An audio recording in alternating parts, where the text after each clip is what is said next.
هر کسی که یه سفر به فلورانس ایتالیا داشته همیشه دلش میخواد دوباره به این شهر برگرده. حالا راهکارش چیه؟ اگه قصد سفر به فلورانس رو دارین، در قسمت بازار جدید فلورانس به آبنمای برنزی گراز وحشی یه سری بزنین.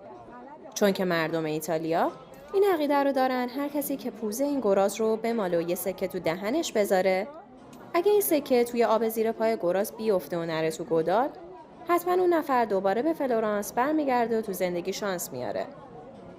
انقدر این باور بین توریستا و مردم ایتالیا قویه که مجسمه اصلی پوزش ساییده شده و به محل پلازو موزی برده شده و اونجا نگهداری میشه.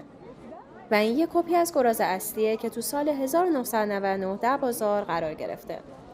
حالا شما چی فکر میکنید؟ که با لمس پوزه یک گراز میشه دوباره به فلورانس برگشت یا باید یه پولی جمع کرد و رفت سراغ ویزا و بلیط؟